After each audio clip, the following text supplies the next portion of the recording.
Hello, friends. Welcome to a quiet voyage through time, the seconds we feel, the clocks we trust, and the light that arrives a little late. Tonight we'll let hard facts breathe softly, from atomic beats to starlight delays, from body rhythms to Einstein's curves. Find a calm spot, lower the lights, hit subscribe, and be our companion on this sleepy journey where interesting facts unfold in whispers, not rush. You're looking at the past, right now. The light on your face left the sun a little over 8 minutes ago. The moon greets you from 1 second earlier. Jupiter's stripes arrive from tens of minutes back. And that hazy smudge called Andromeda, about 2.5 million years old, older than stone tools in human hands. Every night sky is a memory wall, not a live feed. Telescopes push that memory deeper. We can see galaxies as they were when the universe was young, and a fossil afterglow, the cosmic microwave background, from roughly 380,000 years after the Big Bang, when space first turned transparent. As the universe expands, wavelengths stretch, distant light shifts red, and age shows in color. Gravity can even split a single event into several arrivals, like echoes bent by mass. Those delays act as cosmic stopwatches, measuring expansion itself.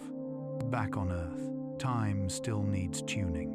We bounce lasers off lunar mirrors and watch the moon drift centimeters farther each year as tides bleed energy from Earth's spin. We correct satellite clocks for both speed and gravity, so your maps don't lie.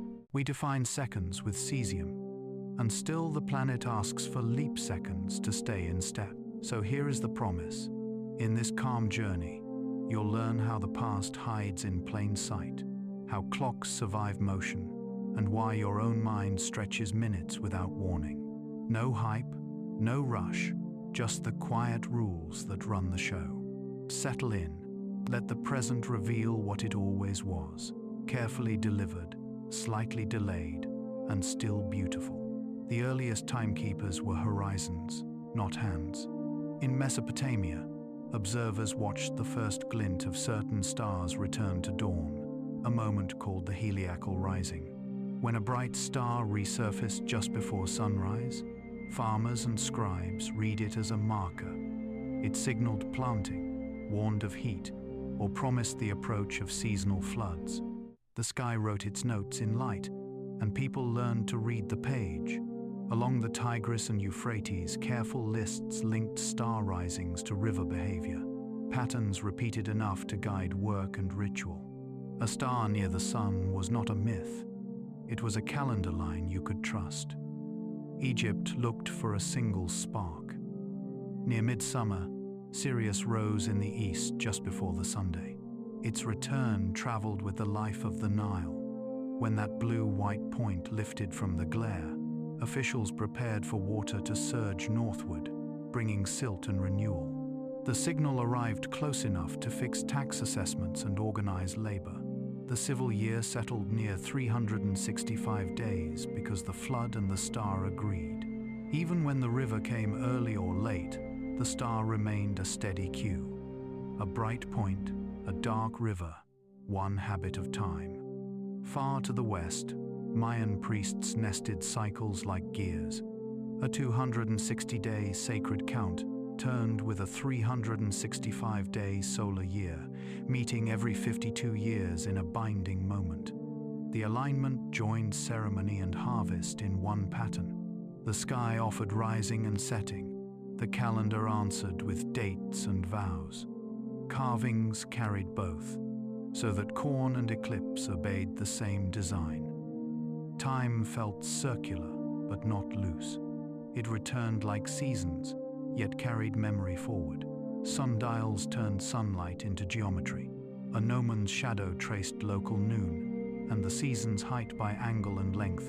In summer, the path reached short and high. In winter, long and low. A dial could be carved into stone, sketched on a traveler's tablet, or built into a wall. It required nothing but clear sky and a steady surface. When clouds came, or arrived, people listened to water. Water clocks, measured by flow rather than movement. Shaped vessels and marked bowls stabilized the rate. Scribes counted drips to hold temple watches and court sessions. The measure was not perfect, but it was repeatable, and that made it useful. As the tide of learning shifted, Islamic astronomers refined brass into precision. The astrolabe could read latitude from the sky's height, convert star positions into time, and fix prayer hours from shadows. It condensed the dome above into circles and plates. A practiced hand could rotate a reed, align a star point, and lift an hour from the metal.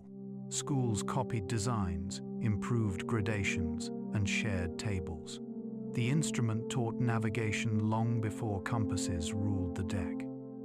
It taught devotion, too, by placing times of prayer into the reach of anyone who could hold the brass. Mechanical clocks began to sound in European towers in the 13th century. At first, they rang canonical hours for communal life. The mechanism was rough, verge escapements, weights, and gears that wandered by minutes or more across a day. But the bell did not need perfect truth to coordinate shops and markets. A shared sound made a shared time. As workshops multiplied and roads linked towns, precision began to matter more. Pendulums gave the answer. Galileo noticed equal swings in a lamp and measured the steadiness. Christian Huygens turned that steadiness into design. With a pendulum regulating an escapement, a clock could keep time to seconds a day rather than hours. Accuracy stepped from coarse to fine. A workshop could now stamp its day with a narrower line. Sea demanded stricter order. Determining longitude meant comparing local noon to a reference time from home. 1 hour of difference marked 15 degrees of Earth's turn. Without a faithful clock, a ship might miss a safe channel by a day's sail. John Harrison built marine chronometers that held their beat on rolling decks, immune to temperature shifts and salt. His designs used bimetallic strips and caged balances to stay even through motion. A reliable time carried a ship across an empty horizon and set it beside the right strand of land. Safety grew from a spring's steady rhythm. Earth itself drifts beneath these efforts. The moon pulls at the oceans, raising tides that drag against the seafloor. The friction takes a little spin from the planet. Days lengthen by milliseconds each century. Coral skeletons laid down as daily bands show hundreds of days in a Devonian year. The year, paced by the sun, stayed roughly the same. The days got shorter because the planet spun faster then. Fossils do not speak in words, but their layers hold a clock. The past kept track in calcium and light. As the centuries shift, civil time must sometimes wait for Earth to catch up. Leap seconds slip into clocks to keep UTC near-Earth rotation time. They arrive at irregular intervals, announced by observatories that track the planet's wobble. A second added feels like almost nothing, yet it stitches human order to planetary motion. Even the ceiling we trust is not fixed. Axial precession slowly shifts the orientation of Earth's spin. Over about 26,000 years, the celestial pole traces a circle among the stars. Constellations slide. The rising point of bright stars changes. Alignments once perfect drift by degrees. A temple doorway that framed a solstice sun can lose its aim across centuries. The sky still turns, but the grid beneath the turning moves with it. Time carries even its own measures toward change. And still, the night continues.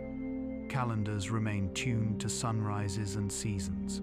Holidays arrive with phases of the moon. Fasts begin when a thin crescent shows. Harvest festivals meet the tilt of the planet and the fatigue of soil. Above the din of cities, the first clock keeps turning, steady as breath, patient as light. Its hours are not numbers, but motions you can trace with your hand. A child can point to the moon and say it is late. A farmer can watch shadows shorten and say it is near noon. The sky does not argue. It offers repetition with slight difference, enough to teach both trust and humility.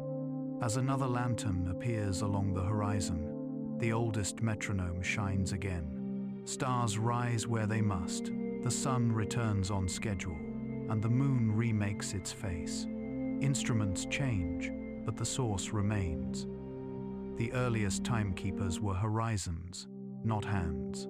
They still are, for anyone who looks up and lets the world explain itself in light. A low blue haze rests in a valley of basalt.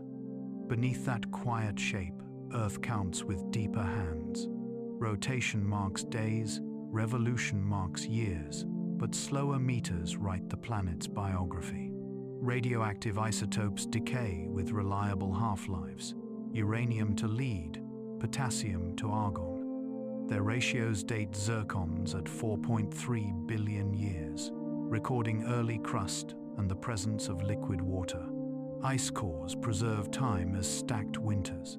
In Greenland and Antarctica, trapped bubbles carry ancient air, letting us read past temperatures and greenhouse gases with decade-scale precision. Tree rings echo climate on land.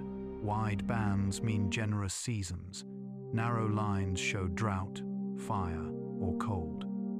Corals lay daily and annual layers, capturing tides and water chemistry. Even coastlines keep score.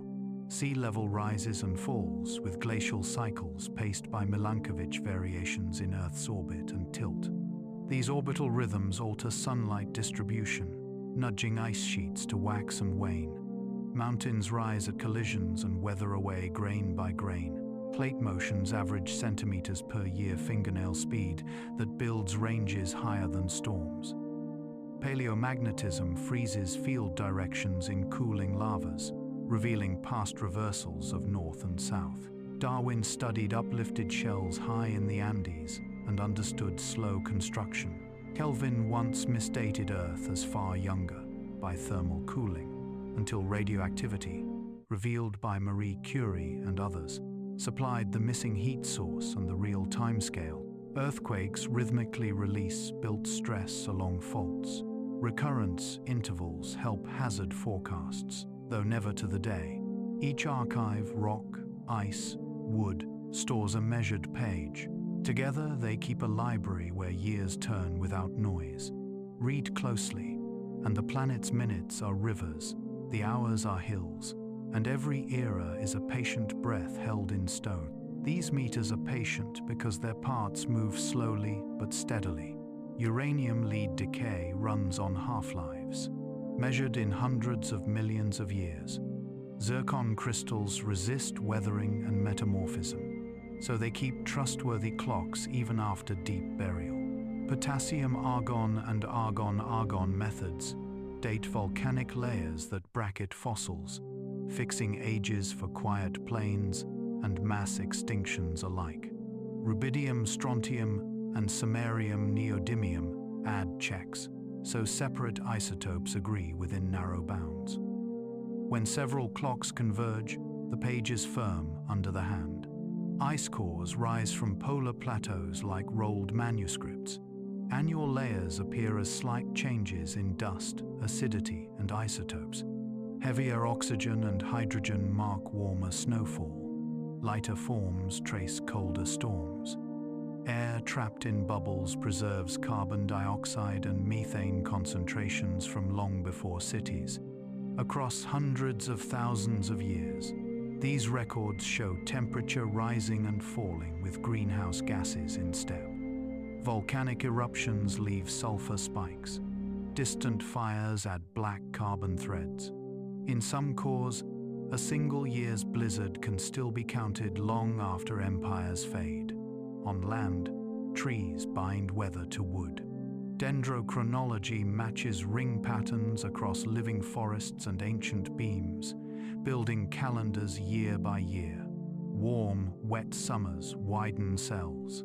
Harsh seasons squeeze them thin, Fire scars repeat, flood years stand out, and volcanic cold snaps leave narrow signatures. In high deserts, bristlecone pines hold more than 4,000 years in twisted trunks, lending dates to buried artifacts and lost rivers. The sea writes in calcium carbonate. Corals grow outward as polyps build skeletons, forming bands that repeat with seasons and even days. Ratios of oxygen isotopes in these bands report water temperature. Trace elements reveal salinity and nutrients. Some ancient corals carry daily laminae so fine that geologists count a shorter day length deep in time. Hundreds of days once filled a year, confirming that tidal friction with the moon has been slowing Earth's spin through ages. A shoreline remembers the tug. Orbital cycles supply longer beats. Eccentricity varies the shape of Earth's path around the Sun over roughly 100,000 years. Obliquity shifts the tilt of the axis near 41,000 years. Precession slowly turns the wobble of the axis over about 23,000 years. Together they change where and when sunlight falls most strongly. Ice sheets grow when summers cool and shrink when summers warm, and sea level follows their curves by tens of meters. In lake beds, thin couplets of silt and clay varves stack one per year, while thicker bundles reflect these orbital rhythms, a quiet barcode of climate. Mountains speak in collisions that last longer than dynasties. Where plates converge, crust thickens and lifts. Where they split, new seafloor forms along ridges. Continental blocks drift centimeters each year, measured today by satellite receivers that see motion as small as a thumb's width. Subduction recycles old seafloor into mantle, while arcs of volcanoes surface the chemistry of depth. Erosion carries peaks to deltas, grain by grain. Glaciers carve U-shaped valleys in cold times and place moraines as clean punctuation when they pause. Cooling lava locks in the direction of Earth's magnetic field. Over millions of years, that field has flipped.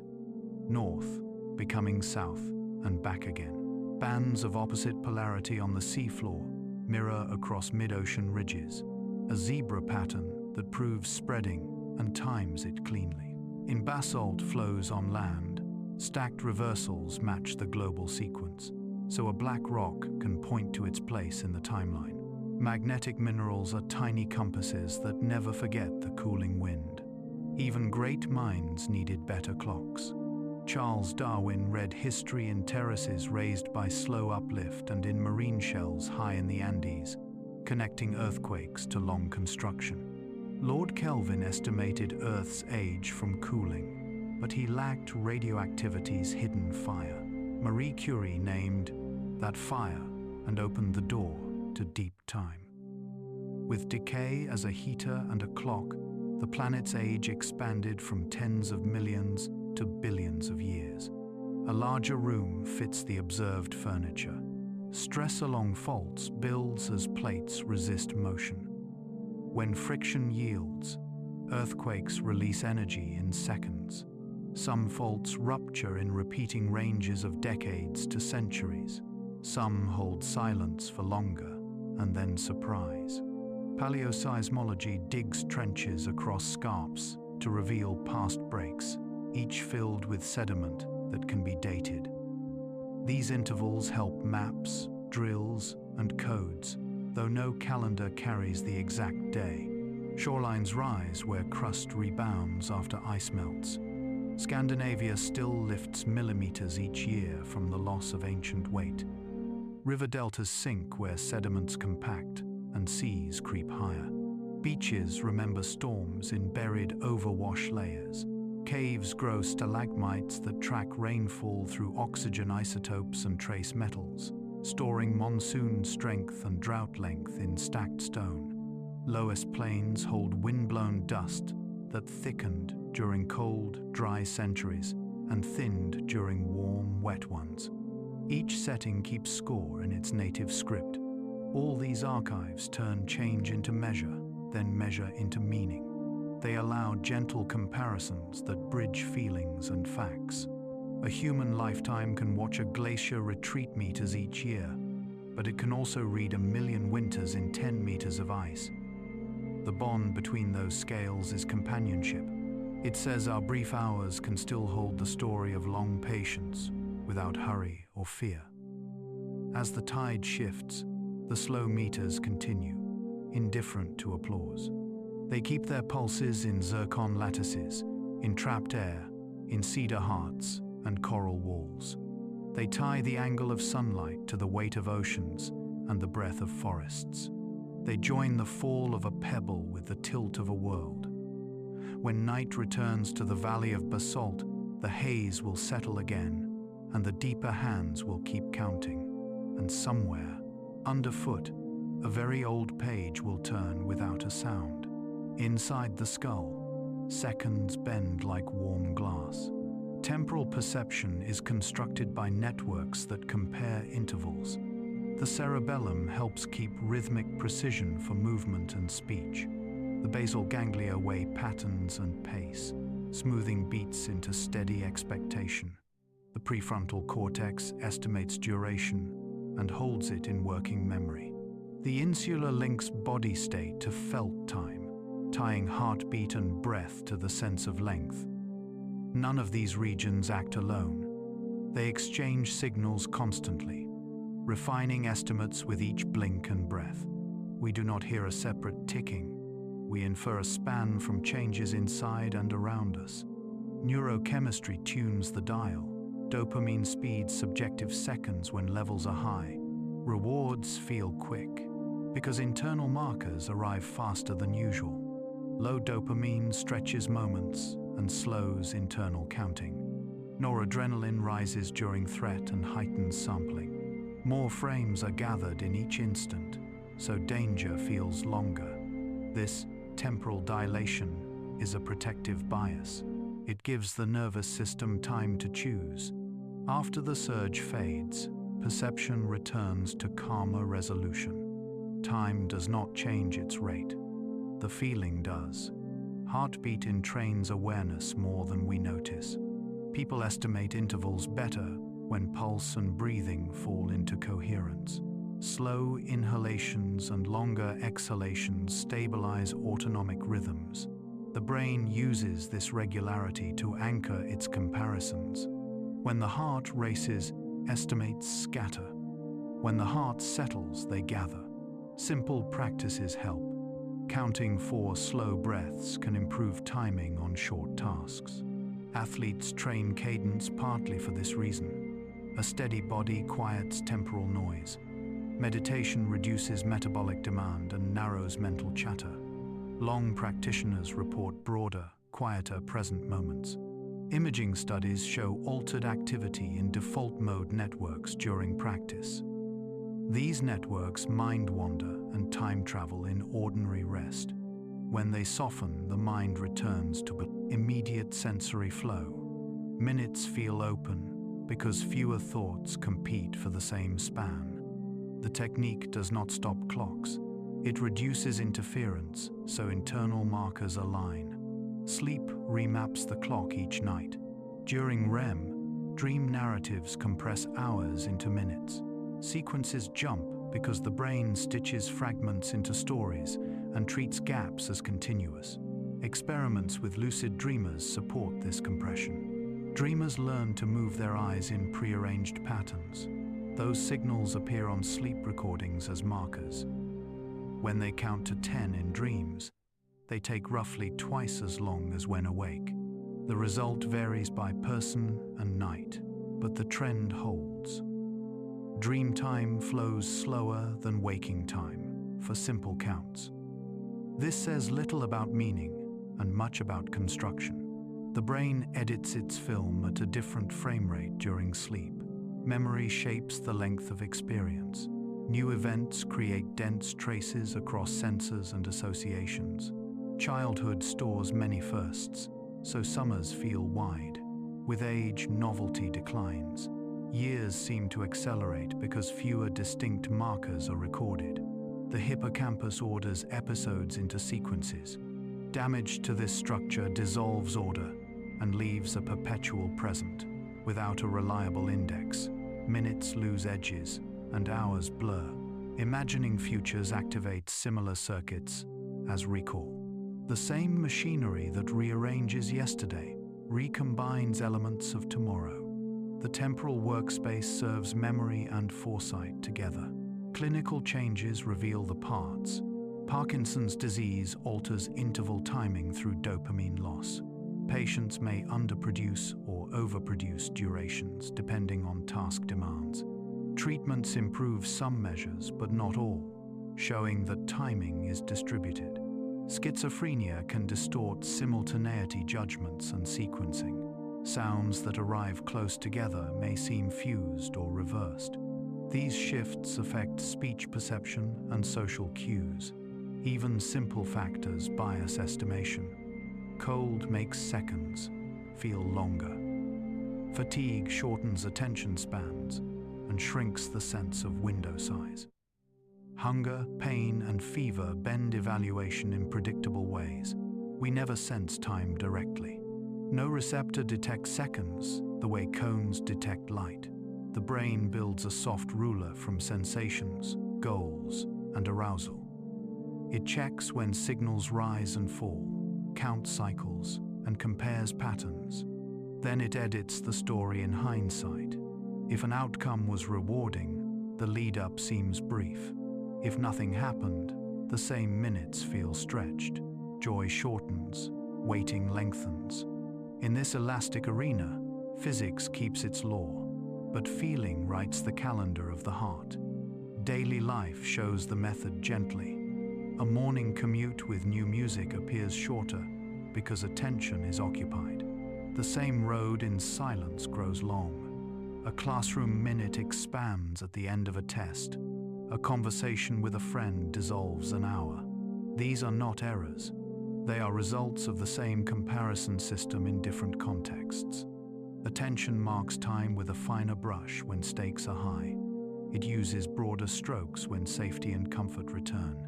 Like a lens, it opens for detail and closes for rest. Movement also matters.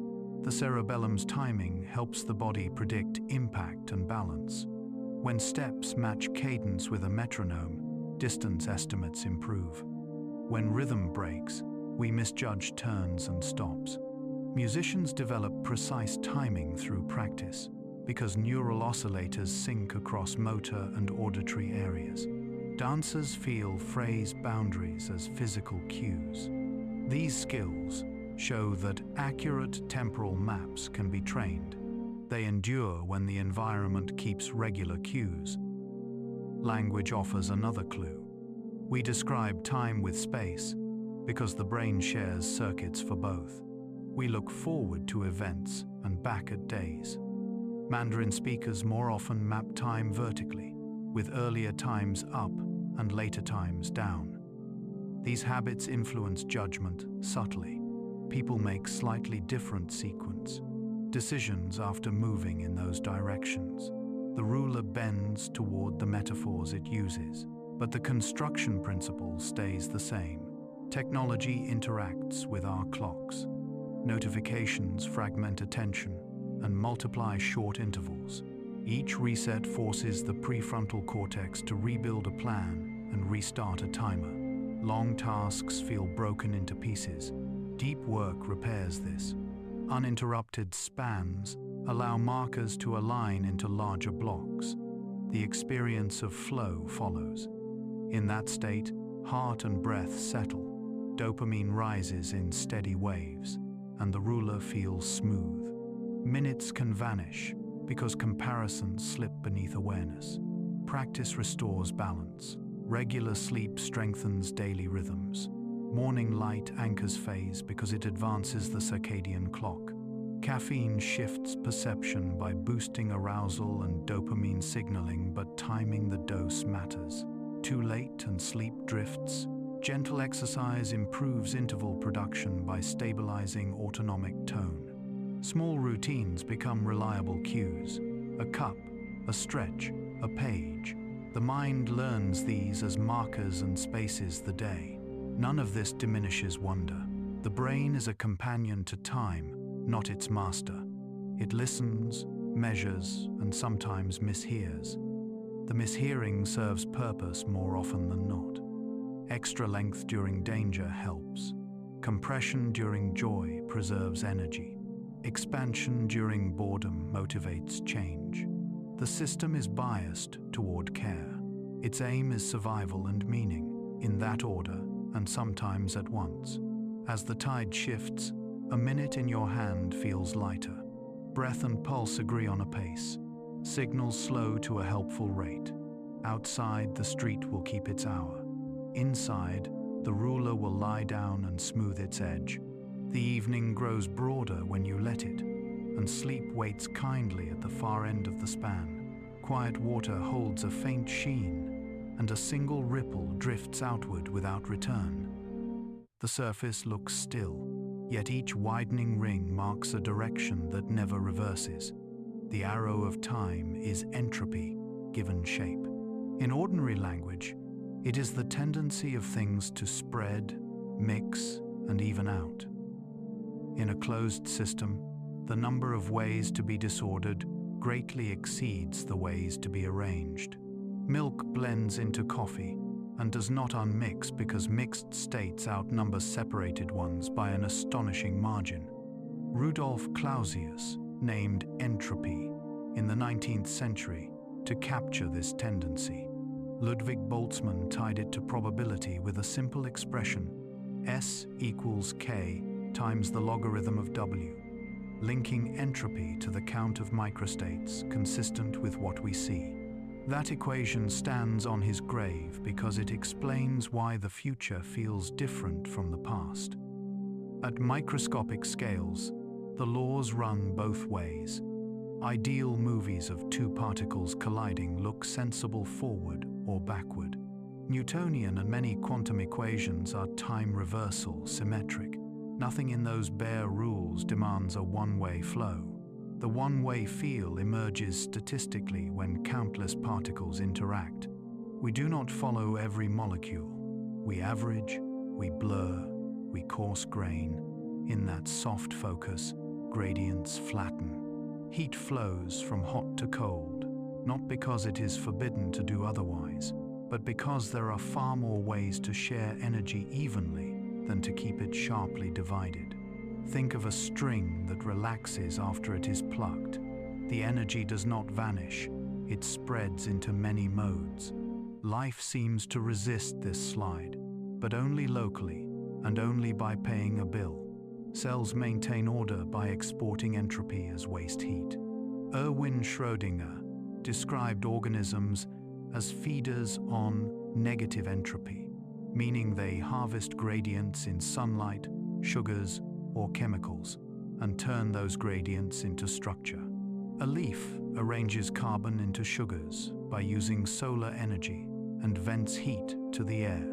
A bacterium builds a flagellum by spending chemical potential and warming its surroundings a little. Your own body holds temperature steady by burning fuel and releasing warmth. Order persists where there is constant throughput. Memory belongs to the same story. Storing a bit requires energy. Erasing a bit has a minimum heat cost set by Landauer's principle.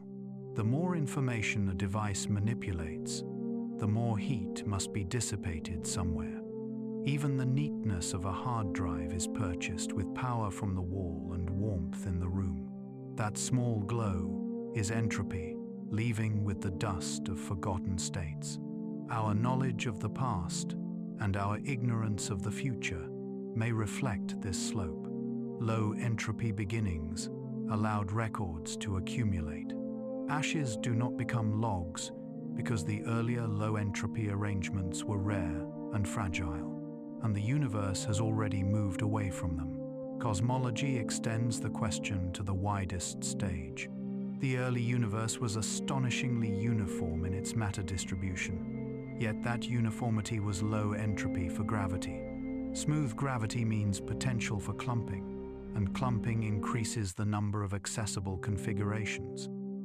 As the universe cooled, structure formed, Gas settled into galaxies, stars ignited, black holes grew. Entropy rose steeply because gravity allows matter to concentrate, while radiation carries disorder away. Black holes, in fact, hold enormous entropy compared to other objects of the same mass, a measure of how many internal states could correspond to that same quiet horizon. The arrow points from smoothness toward clumping, from simplicity toward richness, and eventually toward a thinner, colder spread of energy when gradients run out.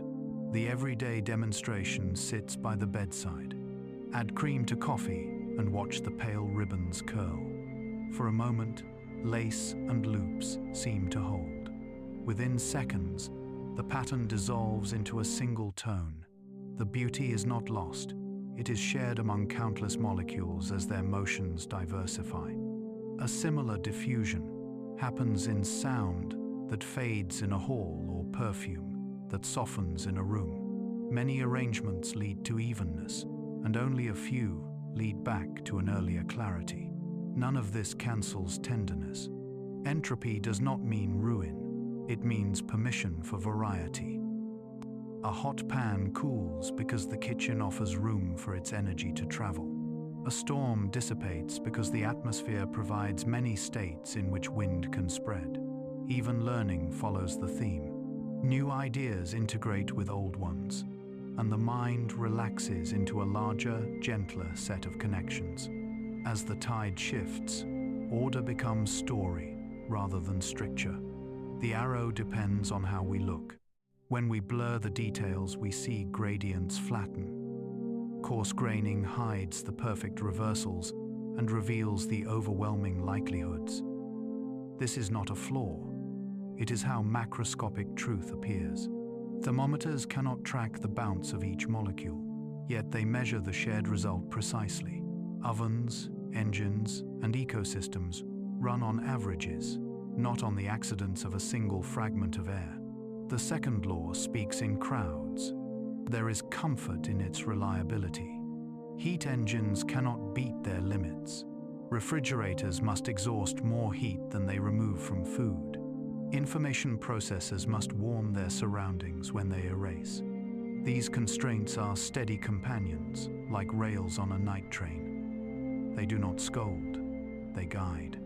Engineers design to them, and living things adapt within them. A hummingbird's rapid metabolism is a careful dance with loss, not a denial of it. Coral reefs build complexity by capturing a fraction of sunlight and letting the rest go as warmth into water. Forests keep their structure by channeling energy through leaves and soils, not by hoarding it perfectly. The early cosmic smoothness remains a puzzle. Why was the initial state so special, so low in gravitational entropy that a long arrow could arise at all? Answers range from inflationary dynamics to hypotheses about deeper laws. The question stays open and gentle, like low fog over a field before dawn. What we know is that the arrow emerges from that beginning and keeps the world unfolding into new arrangements. Time, in this sense, is the spread of possibility. It is the mixing of cream, the leveling of heat, the growth of galaxies, the soft glow of a memory saved to a chip. It is also the warmth from your skin in a quiet room, the small cost paid to hold a thought, the slow relaxation of a day into night. Another lantern appears just beyond the shore, and its light thins as it travels. The path it leaves is a direction you can feel. Starlight smolders above a high desert like embers scattered in thin air. Relativity turns those embers into rulers. The principle is spare and steady. The speed of light in a vacuum is the same for every inertial observer. That constancy does not budge. To keep it true, space and time adjust together with quiet precision. A moving clock ticks slower than a resting one. A moving ruler shrinks along the line of motion. These are not opinions or tricks of perspective.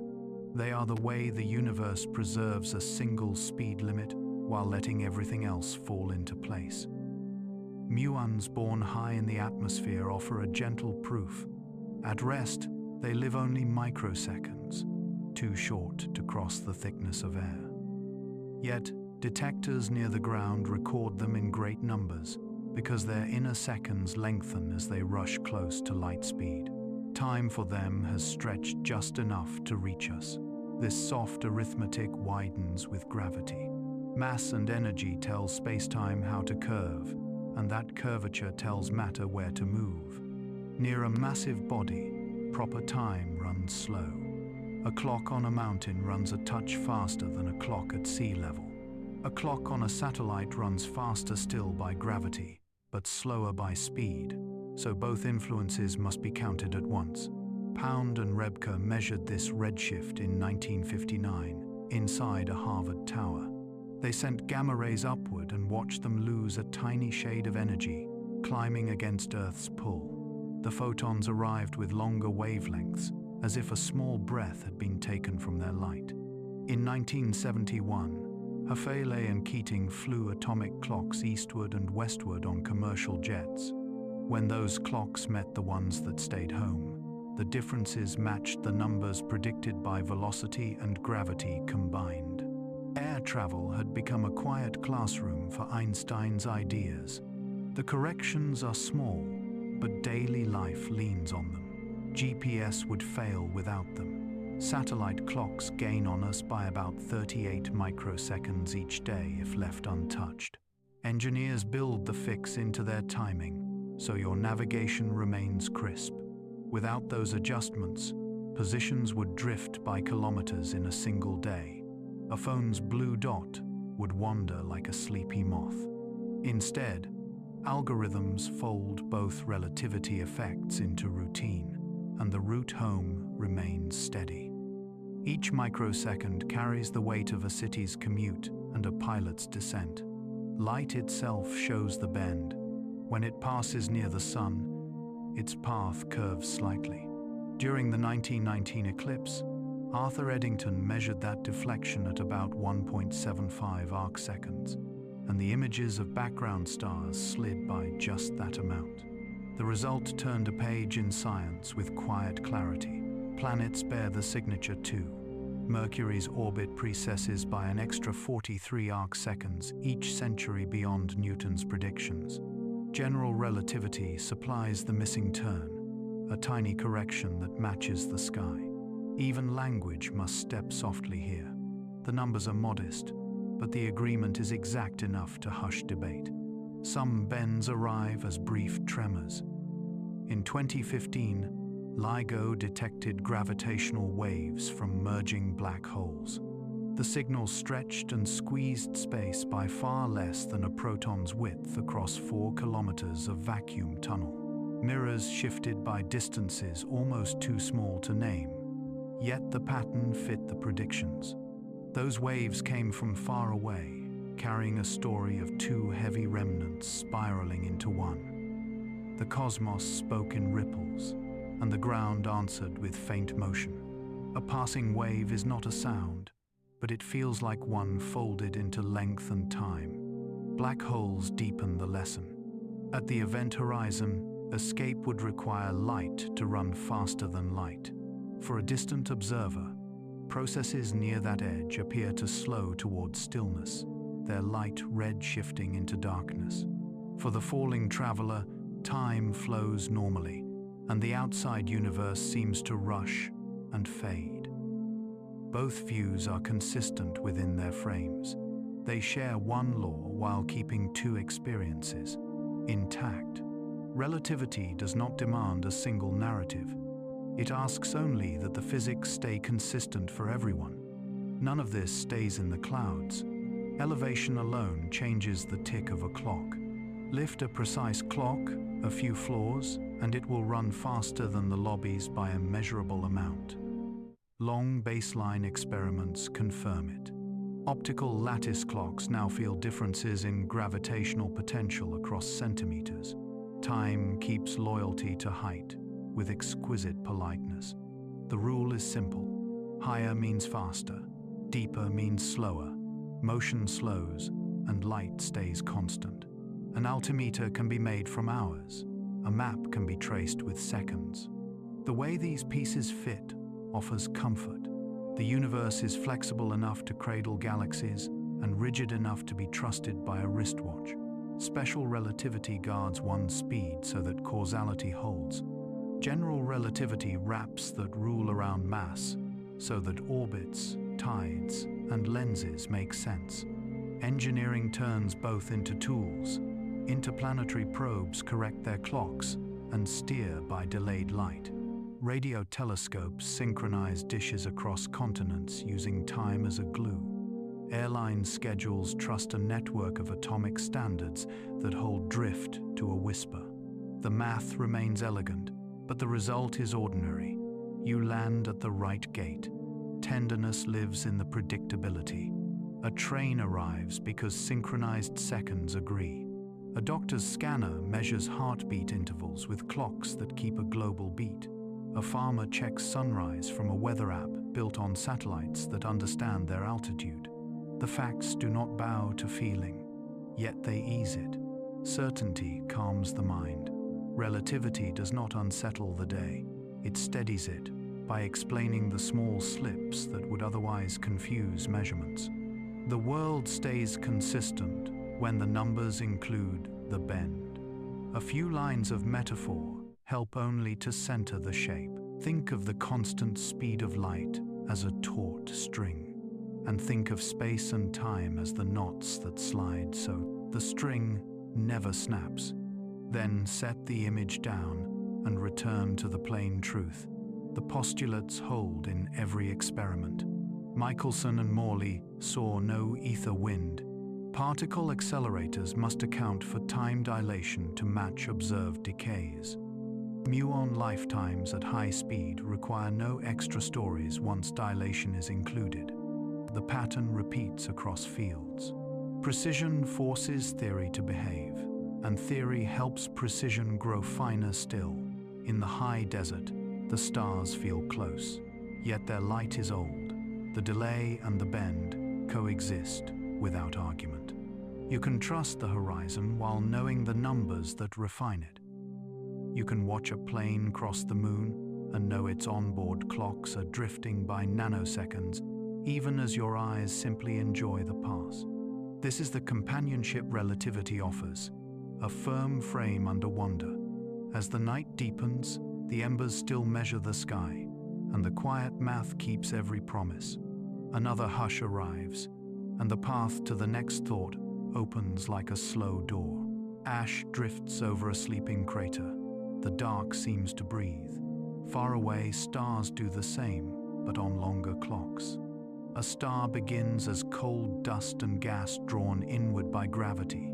As the cloud contracts, its center heats and densifies until nuclear fusion can start. Hydrogen nuclei join into helium and release energy. That outward pressure balances the inward pull, holding the sphere steady for most of its life. Our Sun sits in this main sequence phase now, steadily fusing hydrogen in its core for billions of years.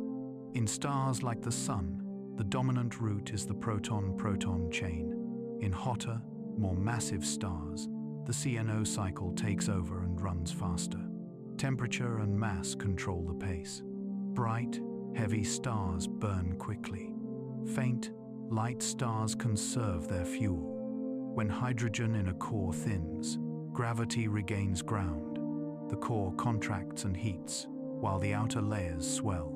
The star becomes a red giant. In that denser, hotter center, 3 helium nuclei can fuse into carbon through the triple alpha process.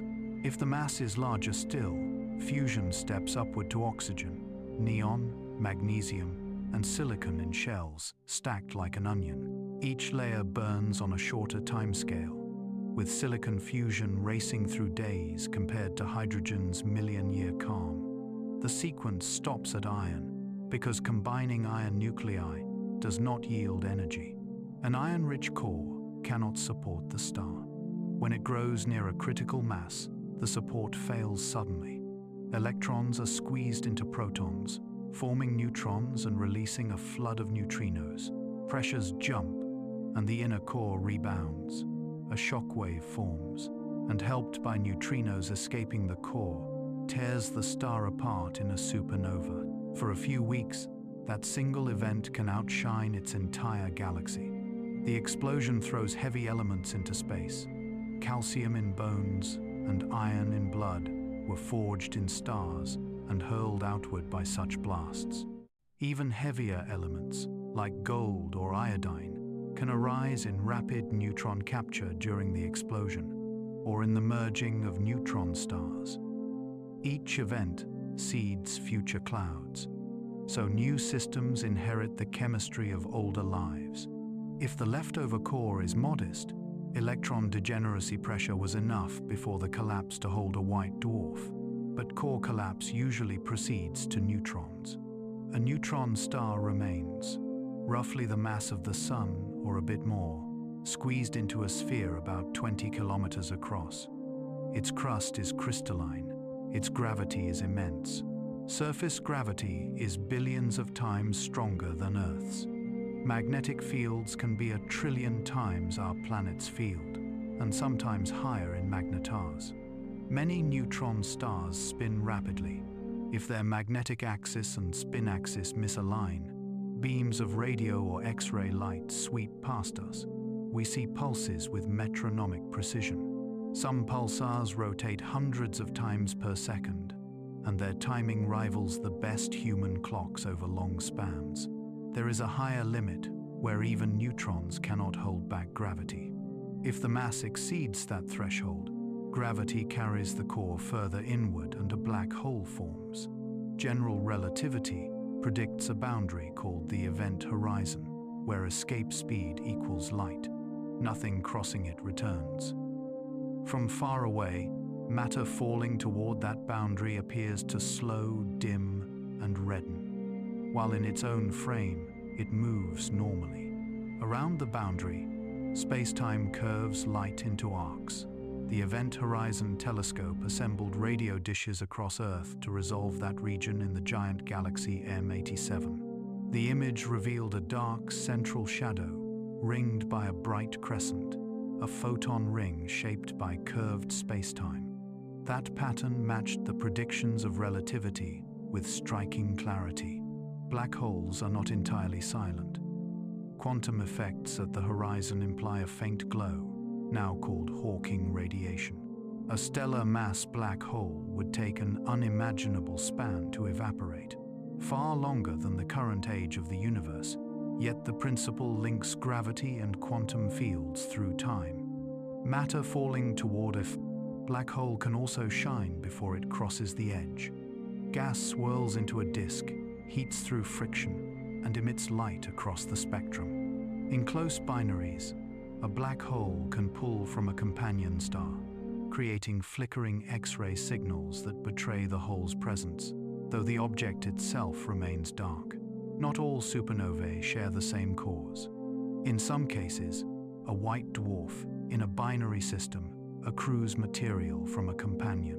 When its mass nears a stability limit, roughly 1.5 times the Sun's mass, conditions trigger a runaway fusion of carbon. That thermonuclear explosion tears the dwarf apart. These type Ia supernovae reach similar peak brightnesses, which can be standardized by how quickly they fade. Astronomers use them as distance markers across vast spans. Their role as standard candles helped reveal that cosmic expansion is accelerating, a discovery that reshaped our picture of the universe. The Sun's path is quieter. It has burned for about 4.6 billion years and has roughly that long again before its core hydrogen is exhausted. It will swell into a red giant, likely engulfing or scorching the inner planets. Helium fusion will ignite and then cease. The outer layers will drift away in shells of glowing gas, forming a planetary nebula. At the center, a white dwarf will remain, about Earth-sized, supported by electron degeneracy pressure and no longer fusing. It will cool and dim over trillions of years, shining with leftover heat. White dwarfs are common, the typical ashes of stars like ours. They keep silent time by cooling, their colors shifting from blue-white to red to black. Stellar lifetimes scale steeply with mass. A star 10 times the sun's mass shines thousands of times brighter and lives only a few million years. A star half the sun's mass glows softly and can endure for tens to hundreds of billions of years. The smallest red dwarfs sip fuel so slowly that none have yet died in the age of the universe. In the far future, long after bright giants vanish, these faint embers will still burn. Their light will be softer, their flares brief, their planets lit by a steady crimson. Patience favors the small. Stars link physics to feeling by their steady timekeeping. Their births take hundreds of thousands of years. Their main lives unfold across billions. Their deaths can end in seconds, yet leave traces that last for eons. We read those traces to learn our own origin. Elements in oceans, soils, and bodies match lines in stellar spectra and remnants. A night sky is a record of processes already complete, arriving to us at light's pace. The program is simple and deep. Gravity collects, fusion resists, balance holds, and then the cycle shifts. As the tide of thought turns, it is easy to rest inside that order. The same rules hold across every bright bead in the dark. What begins in cold dust warms, shines, and shares its substance, then yields to the next generation. In the long quiet that follows, embers keep their watch. Inside every living thing, rhythms keep order against noise. A quiet beat organizes the hours, guiding tissues that would otherwise drift. In mammals, this coordination begins in a small group of neurons behind the eyes. The suprachiasmatic nucleus keeps time close to 24 hours, not by counting seconds, but by cycling genes and signals in repeating loops. Light reaches it through a dedicated retinal pathway. Those photons reset the master clock each morning, nudging the phase so it stays aligned with dawn and dusk. The effect is gentle but precise. A few minutes of early light can shift the next night's sleep. From that center, timing signals travel throughout the body. Temperature rhythms rise and fall by fractions of a degree across the day. Hormones follow predictable arcs. Melatonin begins climbing in the evening darkness, telling organs to power down. Cortisol peaks near waking, preparing blood pressure, glucose, and attention for morning tasks. These curves are not decorations. They conserve energy by matching performance to need. When the curves flatten, effort feels heavier. When they sing, everything becomes easier. The master pacemaker does not act alone. Peripheral clocks tick inside liver, heart, skin, and even isolated cells. Their gears are proteins that build and quiet their own expression. In humans, PER and CRY accumulate through the day, then enter the nucleus to suppress their genes, only to degrade later and begin again. The loop takes about a day. It continues in a dish if the cells are fed and warm, a reminder that time is written into tissue as surely as it is written into sky. Synchrony matters. A liver clock suited to night eating will clash with a brain expecting breakfast at dawn. When organs disagree about the hour, metabolism pays the price. Travel shows that cost quickly. Crossing time zones forces external light to move faster than biology can follow. The suprachiasmatic nucleus retunes by about an hour each day. Peripheral clocks may lag behind. Jet lag is that mismatch made visible. Sleep fragments, appetite shifts, and mood loses gloss until the oscillators meet again. Chronotypes add another layer. Some bodies prefer earlier light, some later. Owls do not choose slowness. Their clocks simply drift longer without cues. Larks shorten a little and wake easily before sunrise. Respecting that variation eases the strain of schedules set too tight. Plants keep their own appointments. Leaves open and close on schedule even in constant conditions, a discovery first noted with beans in darkened rooms. Stomata tiny pores adjust gas exchange through the day, balancing water loss with carbon gain. Photosynthesis genes peak when light is likely, then fade toward night. The rhythm continues without sun for a few days, then weakens unless dawn returns. Timing helps flowers meet pollinators and helps seedlings survive drought by closing pores before heat arrives. A garden follows a clock no less than a city does. The simplest daily watch may belong to cyanobacteria. 3 proteins, Chi-A, Chi-B, and Chi-C, phosphorylate and dephosphorylate in a steady order. Given fuel, the cycle persists in a test tube without DNA transcription. It is chemistry arranged as a pendulum. That pendulum allows cells to anticipate sunrise, priming photosynthetic machinery ahead of light. The benefit is small each day and enormous across generations. Anticipation beats reaction when resources are thin. Beyond circadian scales, life carries quicker and slower tempos. Heartbeats and breaths form ultradian loops that repeat many times a day, coupling oxygen delivery to demand. The menstrual cycle runs on an infradian beat, coordinating ovulation and uterine preparation across weeks. Many animals breed seasonally, reading daylight length through winter and spring to time fertility, molt, and migration. Day length, temperature, food, and social cues act as zeitgebers, time givers, that tune internal metronomes to the prosopos, world outside. When the cues are stable, the score is clear. When they conflict, rhythm frays. Even the microbiome inside the gut moves with the clock. Bacterial communities shift in composition and activity over 24 hours. Enzymes for carbohydrate breakdown peak with feeding. Metabolites flow back to host tissues and adjust insulin sensitivity and immune tone. Late meals push these cycles into night, asking liver and muscle to digest when they would rather repair. The body obliges, but the trade-offs accumulate. Timing is an unglamorous form of nutrition. Scheduling preserves energy by separating processes that would interfere. Muscle performance rises when body temperature is high, while digestion and detoxification prefer quieter hours. Memory consolidation favors night, when slow waves and REM organize the day's traces. DNA repair pathways peak after sunset in skin, when ultraviolet damage stops and enzymes can catch up.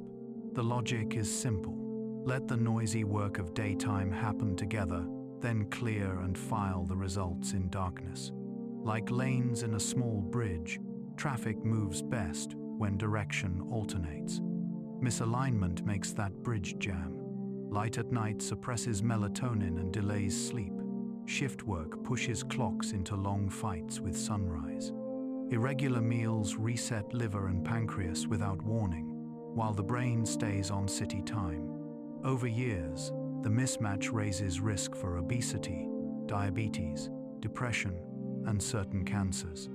The numbers are modest for any single person but strong in large groups. Biology wrote its schedule under firelight and stars. Bright screens and midnight snacks are new and insistent. Consistency repairs coherence. Morning light anchors the master clock, because circadian systems are most sensitive near the edge of night. A short walk after waking tells the brain the date.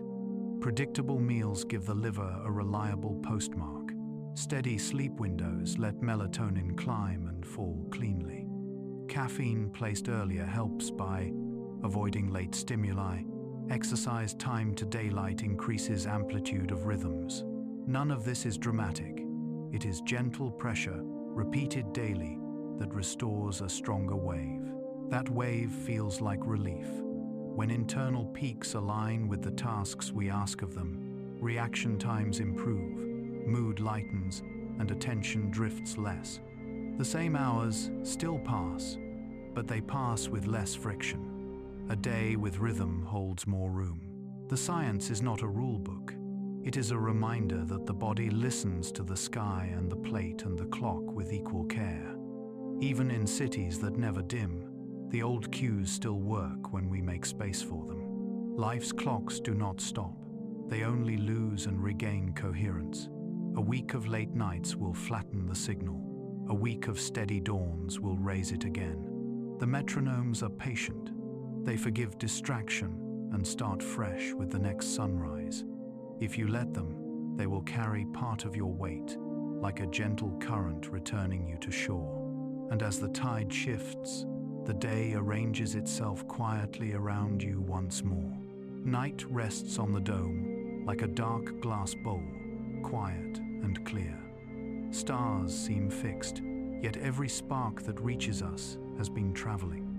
Light moves at about 300,000 kilometers each second. It is swift beyond daily feeling, but not infinite. Because it is finite, every view of the sky is already a memory. Sunlight takes a little over 8 minutes to cross the space between the sun and Earth. So the warm gold on your window left the star a few moments ago. The moon's reflection comes quicker, about one heart's beat for the journey. When we admire the cloud belts on Jupiter, those photons began their flight tens of minutes earlier, depending on the planet's changing distance. The Andromeda galaxy glows across the void, as it was roughly 2.5 million years in the past, when early humans were shaping stone by river light. To look outward is to look backward, gently and without strain. Telescopes lengthen that backward reach. Larger mirrors gather more light, so we can see fainter and farther objects whose signals are centuries or billions of years old.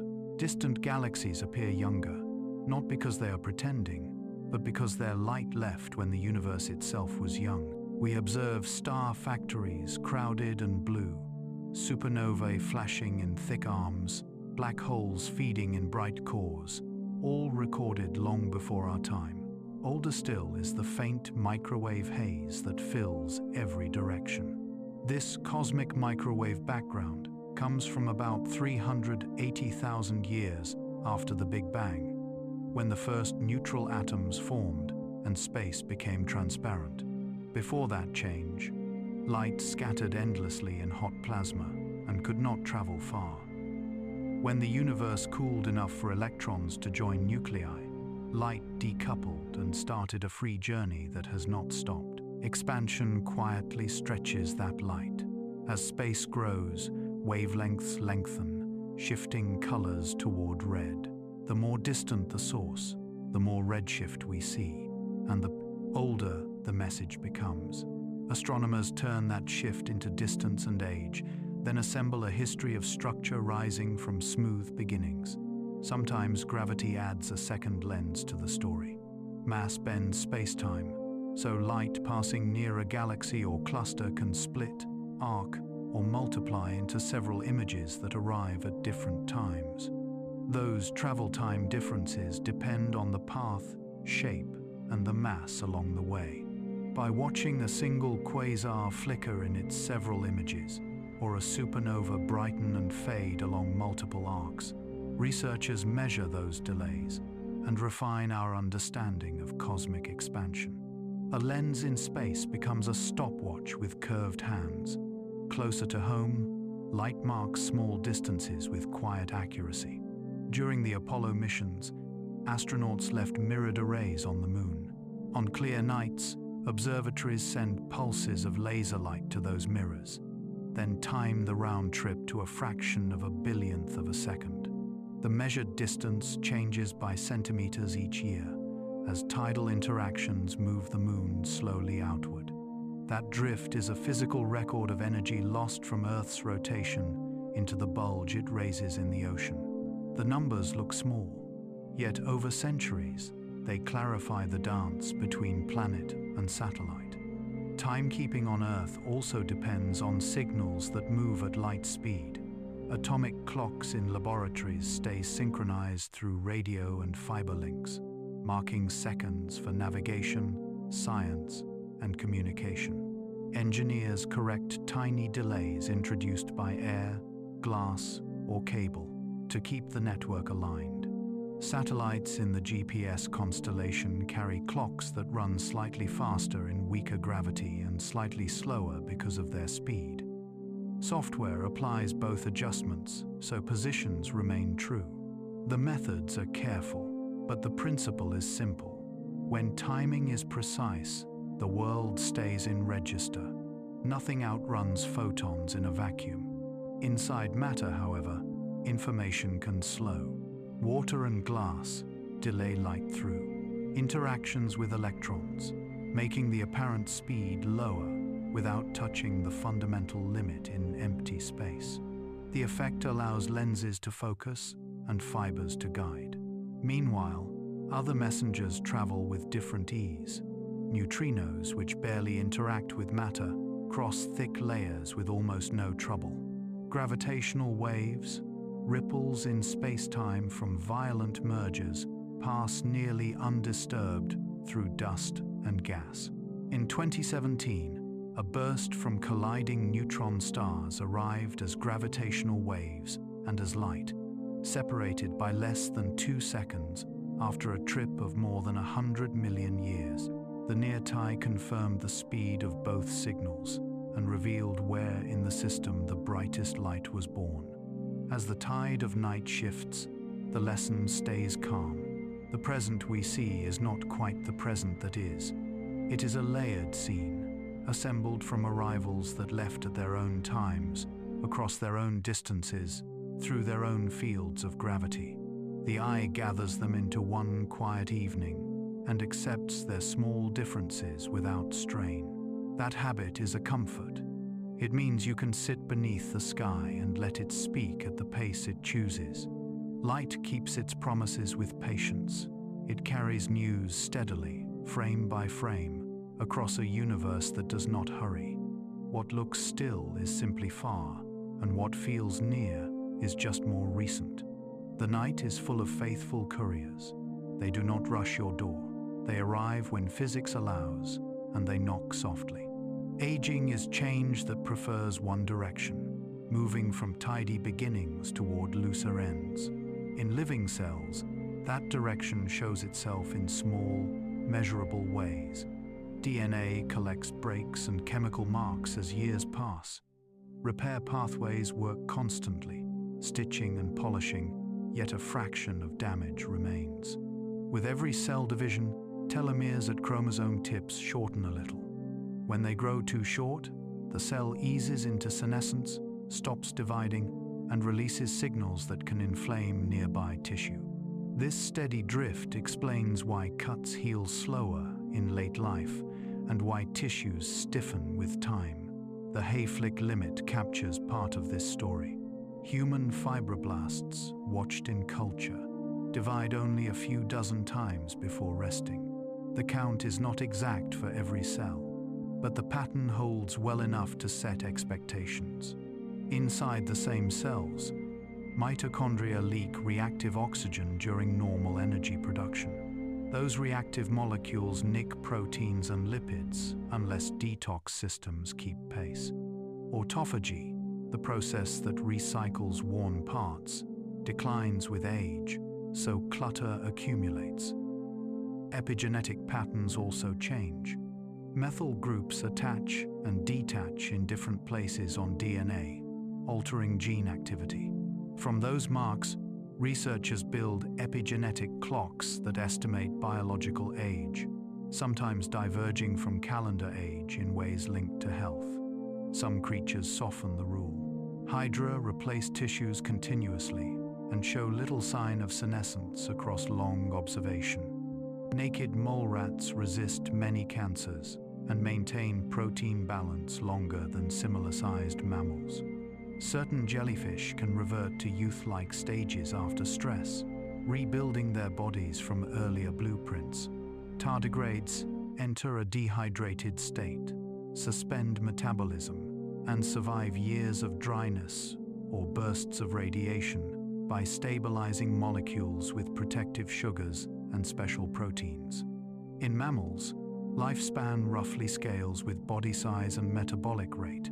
Elephants tend to outlast mice by decades. Birds and bats break the pattern, living longer than expected for their mass, perhaps through lower oxidative strain during steady flight or exceptional DNA repair. Tissues rely on stem cells for renewal, yet those reserves also age. The niches that protect them change chemistry over time, and signals that once supported repair become noisy or faint. Interventions adjust the slope rather than erase it. Caloric restriction extends lifespan in many species, likely by improving repair and reducing reactive byproducts. Compounds that sweep away senescent cells in animal studies can restore function in specific organs, suggesting targeted ways to ease degenerative drift. Exercise and sleep help mitochondria and autophagy work closer to their design. None of these halt the clock, but they smooth the minutes. Outside biology, matter ages by predictable physics and chemistry. Iron rusts as oxygen draws away electrons and builds oxides. Copper forms green carbonates and chlorides under weather and salt. Polymers harden, yellow, or crack when heat and light break chains. Rocks weather by freeze-thaw cycles that wedge grains apart, and by dissolution that carries minerals downstream. Gravity pulls mountains toward plains over millions of years. Shorelines retreat or grow as waves sort sand and storms rearrange dunes. The work is slow, but its direction is clear once records are read. Radioactivity provides another steady guide. Carbon-14 decays with a half-life of about 6,000 years, letting archaeologists date wood, bone, and fiber back tens of thousands of years. Beyond that window, uranium lead clocks in zircon crystals reach into the billions, fixing the ages of old rocks and the timing of early crust. Potassium-argon helps with volcanic layers above and below fossils, giving ranges to ancient lakes and skeletons. Even protons, once assumed eternal, may decay in some theories over timescales far beyond any current measurement. Experiments watch fast. Tanks of quiet water for telltale flashes and, so far, see none. The absence still sets limits and reminds us how patient the universe can be. Entropy threads through each example. Perfect order is rare and temporary, because many more arrangements are messy than neat. Heat spreads from hot to cold. Metals tarnish toward lower energy states. Cells keep order by spending energy and dumping waste heat into their surroundings. When energy runs low or damage grows high, organization loosens. It is not failure, it is the typical path through possibility. Direction emerges from numbers, yet aging does more than fade edges. It writes history into things we can hold and read. Rings in trees count seasons and testify to storms. Layers in ice hold dust from deserts and ash from distant eruptions, recording winters nobody saw. Bronze statues gather patina that tells of sea air or city rain. Genomes store scars from past infections and repairs, a script of battles won and losses carried forward. Roads polish where many feet have passed, and stones shine where hands touched them often. The record is practical as well as tender. It lets us date a doorway beam, time a glacier's retreat, or measure how long a river has wandered its plain. As the tide shifts, the theme returns to feeling. People sense aging as stiffness, as patience, as gratitude for what still works. Science names the changes and measures their pace, but the numbers fold back into daily life. A balanced meal feeds repair. A walk renews mitochondria and quiets reactive sparks. Shared stories pass knowledge across decades, extending what one body cannot keep alone. The body follows its slope. The mind makes meaning along the way. Aging is not a single clock, but many, nested and mutual. Cells count divisions, Tissues count repairs, metals count storms, rocks count winters. The counts do not accuse, they describe. They say that time moves through everything and leaves a map behind. Read closely, and the map shows both loss and continuity. It shows how form changes while purpose can remain. And in the quiet after reading, it becomes easier to rest because the story is still being written, one gentle mark at a time. A pale tide of galaxies seems to lift the horizon outward. Space itself is stretching. In the last century, astronomers learned to read that stretch in light. When a galaxy recedes, its spectral lines shift toward red. In the 1,920 seconds, Edwin Hubble and collaborators compared those shifts with distance and found a steady relation. The farther the galaxy, the greater the redshift. The simplest reading is expansion. As space grows, wavelengths lengthen, and recession speeds scale with separation. Run the film backward in thought, and the pattern converges. Density rises, temperature climbs, and early conditions become hot and smooth enough to match the first physics of the Big Bang. Satellites later mapped the universe's faint afterglow, the cosmic microwave background. Its tiny temperature ripples, only a few parts in 100,000, encode geometry and age. Read calmly. That pattern lands near 13.8 billion years since the beginning. Those ripples also reveal the mix of ingredients that shaped structure: ordinary matter, cold, dark matter, and a smooth component that behaves like pressure in empty space. For a long time, many expected gravity to slow the growth of distances. Mass attracts. Over billions of years, expansion should decelerate. But in the 1,990 seconds, distant Type Ia supernovae told a different story. Their measured brightness suggested they were farther away than a slowing universe would allow. The curve was bending outward. Expansion was accelerating. A gentle, uniform energy density can cause this. In simple models, it acts like a cosmological constant, dark energy that makes space push softly from within. Galaxies then do not rush through a fixed void like sparks in wind. The fabric between them stretches. Local bonds hold where gravity is strong. The Milky Way remains bound to its stars. Our group of galaxies stays together.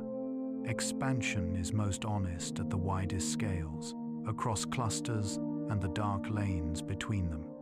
The rate of expansion today is summarized by the Hubble constant. Astronomers measure it along two broad ladders.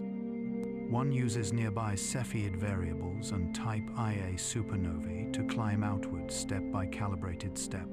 The other infers a value from the early universe pattern in the microwave background, then evolves that value forward using well-tested physics. The two best values disagree by several percent, a small gap that matters. This Hubble tension could reflect subtle systematics in one or both methods. It might also hint at new physics, a missing piece in the story that bridges infancy to the present.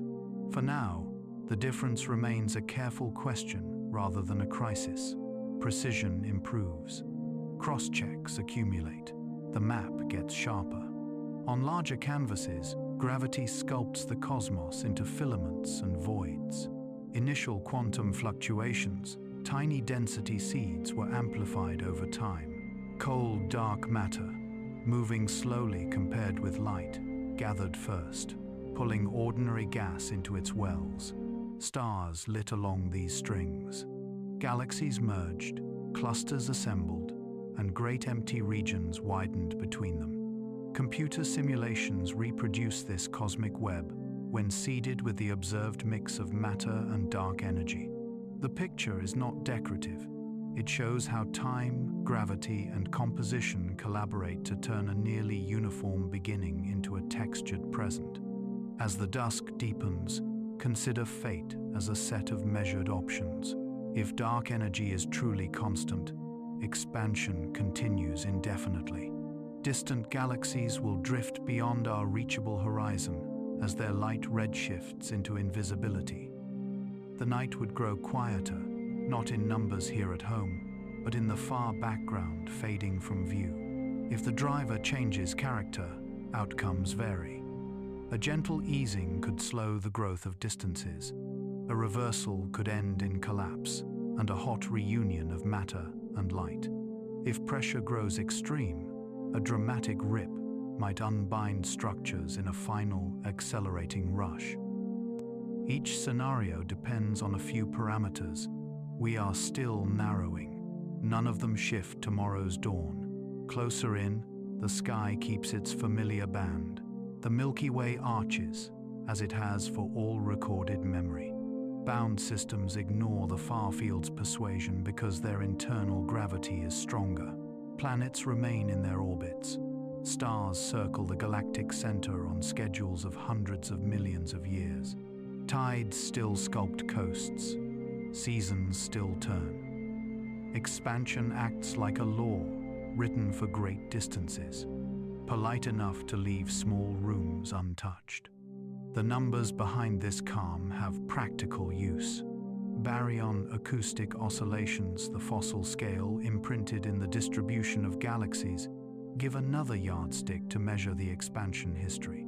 Gravitational lensing times the paths of light around massive clusters, offering independent checks. Standard sirens from merging neutron stars, measured with gravitational waves and light together, add new rulers to the kit. Each method touches the same quiet truth from a different side. The universe grows. The rate may carry small puzzles, but the direction is clear. As another lantern appears along the road, notice how the facts and feelings align. Acceleration sounds swift, yet is gentle on human scales. Over a human lifetime, no constellation smears, no nearby galaxy slips away. Over billions of years, the wide map breathes outward, and distant shores recede beyond knowing. Both views are true at once. Science offers the long measure. Daily life keeps the close one. There is comfort in that layered time. Every photon that reaches us has ridden the widening fabric without complaint. It left a star, crossed a cluster, and arrived carrying the past in its frequency. We read its shift and learn distance. We map its arrival and learn motion.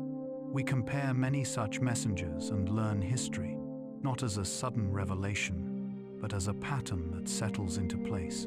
The expanding map is not a rush. It is a steady drawing of more space between bright marks. And under that, drawing your night remains kind.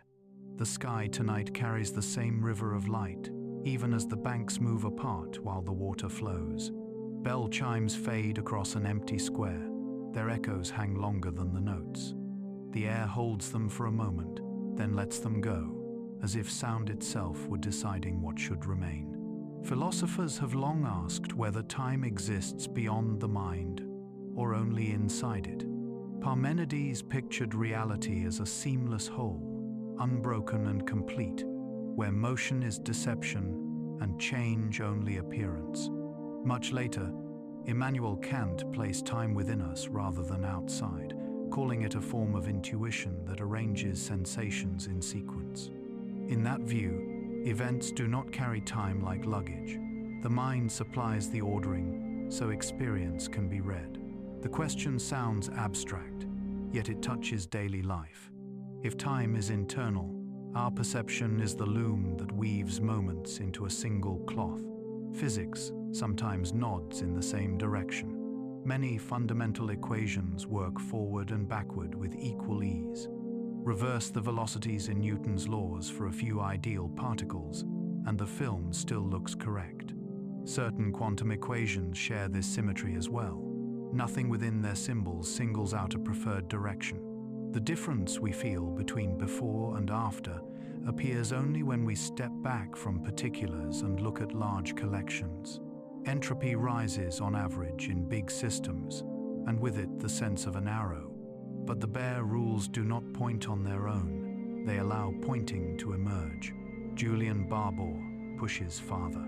He describes the universe as a vast collection of nows, static configurations arranged in an abstract space of possibilities. Change, in his account, is a relation among these snapshots. Motion is the order we perceive while stepping from one arrangement to the next. It is a bold picture because it relocates flow into comparison. The river becomes a gallery of still frames, and the feeling of current comes from how the frames are arranged. Others resist that move. Lee Smolin and collaborators treat time as real and generative, not a mirage from deeper, timeless laws.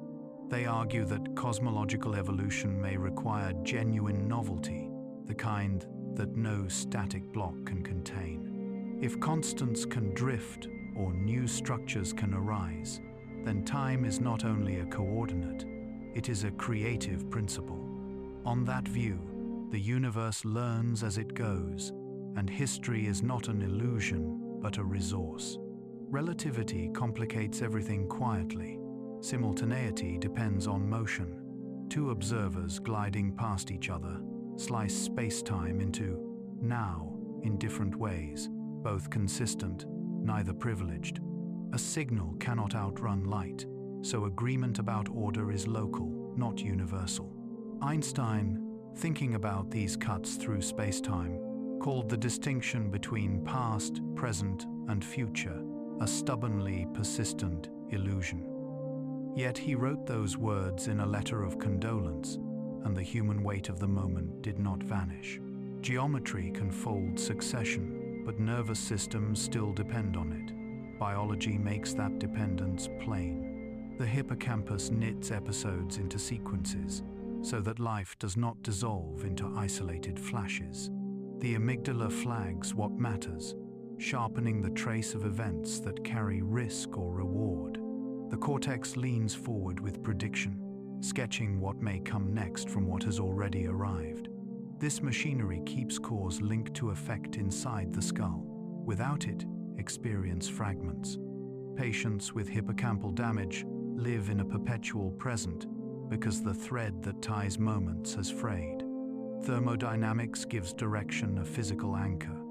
Entropy rises globally, even if a few pockets reverse briefly. Heat tends to spread. Gradients tend to flatten. Boltzmann explained this arrow statistically and pointed to a special beginning. The early universe was remarkably uniform and low entropy in its gravitational degrees of freedom. That smoothness allowed records to accumulate later.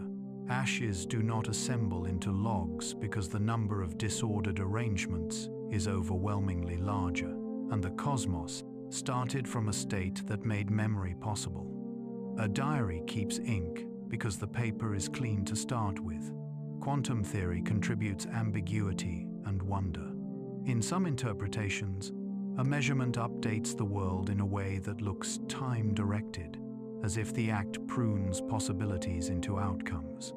In others, especially branching accounts, every outcome persists in parallel histories, and there is no unique now to privilege. Experiments with entangled particles respect causality, yet reveal correlations that challenge everyday notions of sequence. Measure one particle here, and the statistics for its partner there adjust in ways that make classical pictures of before and after feel thin. Information still cannot travel faster than light, but the pattern of results stretches our intuition. As the air cools, two stable points remain. Clocks tick predictably when conditions are known. Atomic standards count out seconds by steady vibrations. Orbital motions divide years with reliable grace. Biological rhythms keep their beats with light and chemistry. Across scales, timekeepers behave as if the world were trustworthy, and experience insists on flow. We feel succession, even if geometry allows many slicings. We wake, we remember, we expect. The mind turns change into meaning, and that meaning steadies us. Perhaps time is both scaffold and story. It is a mathematical parameter that orders equations and a biological construction that translates change into a life that can be lived. The first keeps rockets on course and telescopes in focus. The second keeps promises and grief coherent. Together they let winter be anticipated, harvest be planned, and homes be found again after wandering. Another lantern appears in the mind each evening, and its small circle of light is enough to keep the path in view. If the illusion exists, it is a useful one. It keeps thought connected to consequence. It lets a remembered path lead home, and a predicted frost save grain between. The abstract block and the beating heart, reality leaves room for both certainty and breath. The echoes fade, but their order remains, and the square is not empty after all. Precision in time begins with motion that repeats, not with answers shouted, but with a beat that refuses to drift. A pendulum gave that steadiness to early makers. When its swings are small, its period depends mainly on length and gravity, not on how wide it moves. That independence turned wood and weight into a metronome that could guide bells and schedules. Quartz crystals refined the idea. Press on crystal, and it vibrates. Let a tiny slab sing, and it oscillates at thousands of cycles each second. Electronics divide those kilohertz pulses down to the count we use as seconds, reliable through heat and habit. The modern second rests deeper still. Cesium-133 changes state at a fixed microwave frequency. Count 9,192,631,770 of those transitions, and you have 1 second by definition. The atom carries the rule inside its structure. It does not tire, it does not forget. Laboratories now set their sights higher. They coax strontium and ytterbium atoms into optical lattices, holding them in place with light so their motion stays quiet. These optical clocks tick at hundreds of trillions of cycles per second, and their measured drift can fall near 1 part in a quintillion. At that fidelity, lifting a clock by a few centimeters speeds it up measurably because the gravitational potential is higher. Time responds to altitude with gentle honesty. Researchers use those differences to draw maps from seconds alone. Chronometric geodesy turns gravity's gradient into contour lines, letting height be sensed not by rods and levels, but by the rate at which an atom breathes through its changes. One short supportive image. The landscape becomes a score, and clocks read its notes. Daily life depends on synchronized beats that most people never see. GPS satellites carry atomic clocks and fly fast in thin gravity. Special relativity slows their time by motion. General relativity speeds it by altitude. Engineers correct both effects every day. Without that care, positions would wander by kilometers, and a drive across town would lose its anchor. Financial networks stamp trades to millionths of a second to resolve order and fairness. Particle accelerators choreograph charged beams to billionths of a second, so collisions meet cleanly at the center of a ring. Radio telescopes separated by continents align their recordings to trillionths of a second and combine them by very long baseline interferometry, forming a single synthetic mirror the size of Earth. The sky yields detail because timing holds. Clocks also reach backward for us. Carbon-14, made in the upper air and tucked into every living thing, decays at a known pace and dates wood, bone and cloth to about 50,000 years. Farther back, uranium decays to lead inside tough zircon crystals, building ratios that mark billions of years. Lakes and ice lay down annual layers that stack like quiet barcodes of seasons. Storms, dust, and melt leave signatures in each stripe. Stalagmites grow by drips that trap oxygen and carbon isotopes, archiving regional rainfall and temperature under the same roof for millennia. These measures do not hurry. They hold still until we read them, and then they keep holding. Cosmology frames the widest span with instruments built from noise and light. The cosmic microwave background carries a near-perfect black-body spectrum and tiny temperature ripples. Those ripples fix the matter content, the expansion rate, and the age of the universe within narrow bounds when matched to a simple model. Type Ia supernovae act as standard candles because they reach nearly the same peak brightness. By comparing how bright they appear to how bright they should be, distances unfold. Baryon acoustic oscillations leave a preferred scale in the clustering of galaxies, a second yardstick fossilized in space. Together, these tools stretch a ruler across billions of light years without moving an inch. Perfect counting, though, meets soft edges. Weather obeys physics, yet the atmosphere is chaotic. Small uncertainties grow quickly, so detailed forecasts lose skill after days, even with better computers. Planetary systems can show the same sensitivity over long times. Quantum mechanics adds another boundary. The energy-time uncertainty relation bounds how well a system's energy and its duration can be known over short windows. Computation itself is tied to heat. Landauer's principle says that erasing one bit of information dumps a minimum amount of energy as warmth. Memory and thermodynamics share a ledger, and no algorithm writes outside it. These limits do not weaken timekeeping. They remind us where certainty belongs. Still, the human feeling here is calm companionship. Trains arrive, planes land, and calls find their towers because seconds agree. A hospital synchronizes scanners and pumps and monitors so care is clear even when breath is thin. A farmer opens a forecast and sees sunrise marked to the minute, built on satellites and models that lean on shared clocks.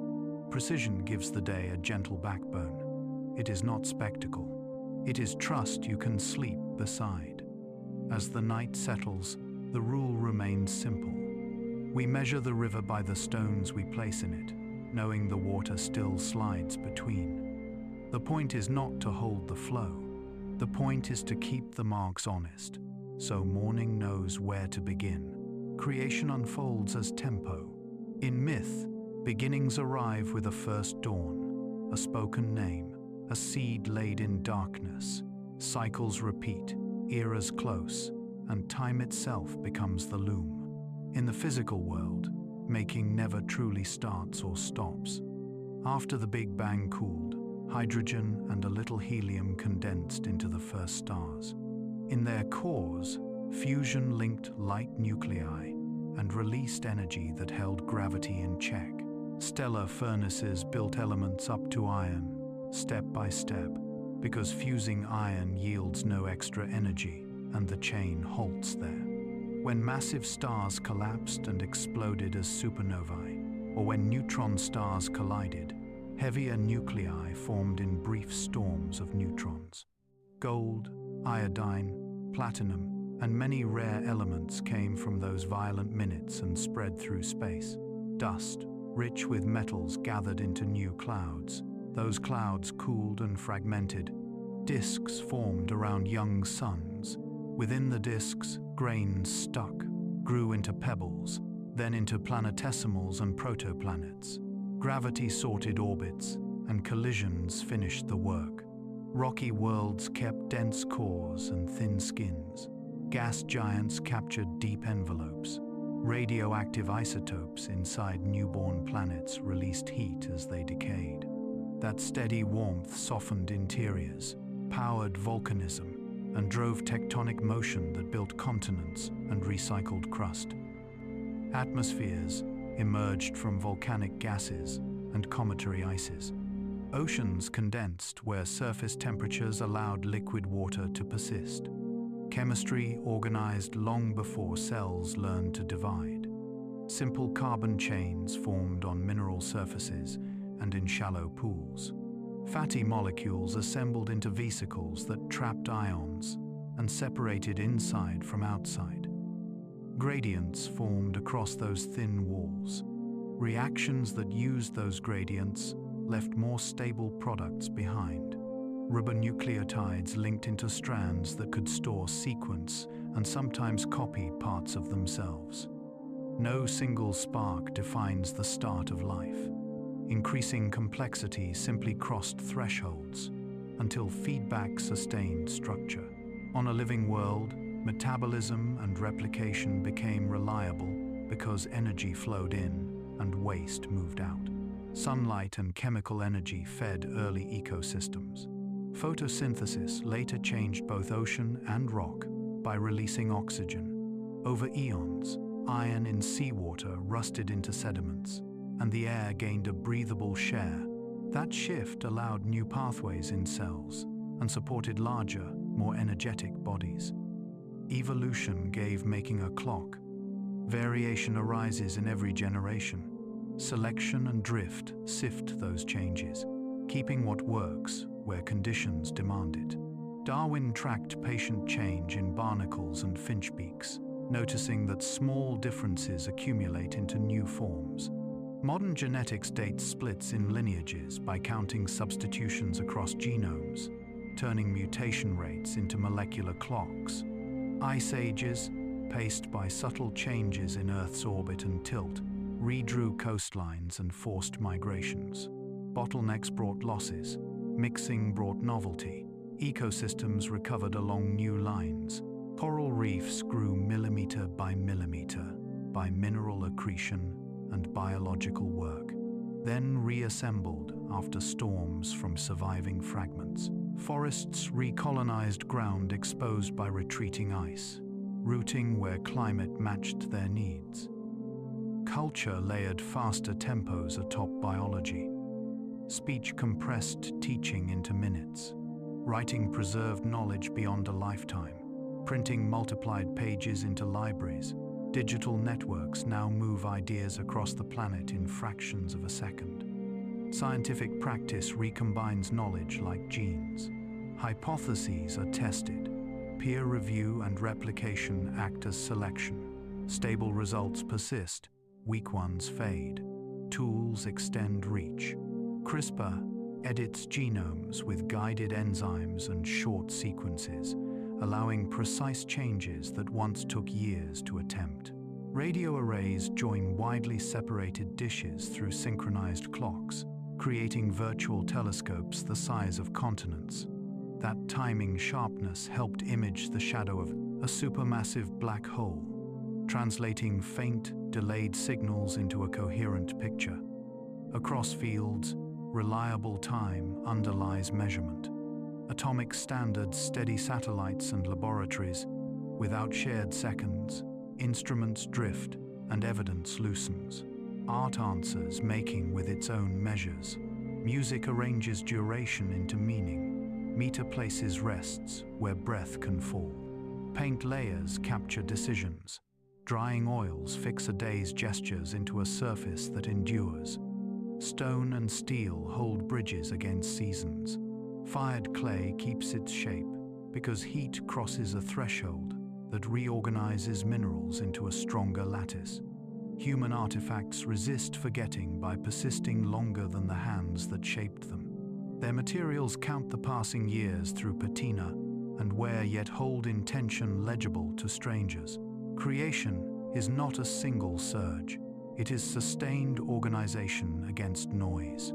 Structures form where energy arrives in usable gradients and where waste can exit.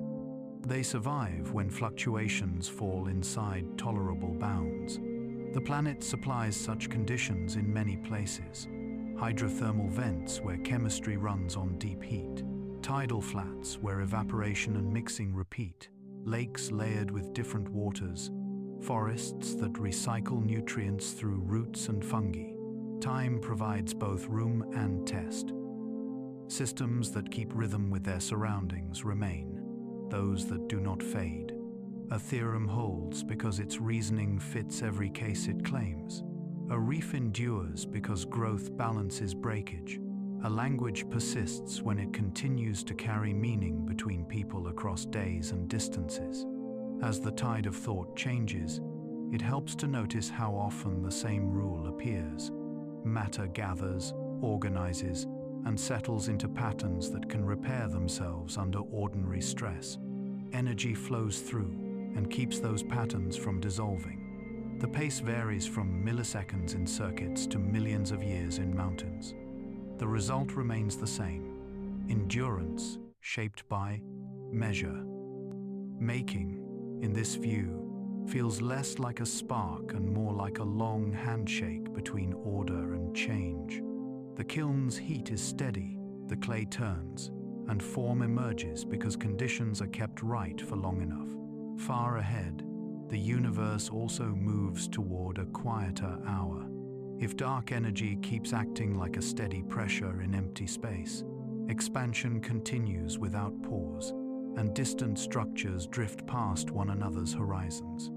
The light they send can no longer reach across the widening gulf.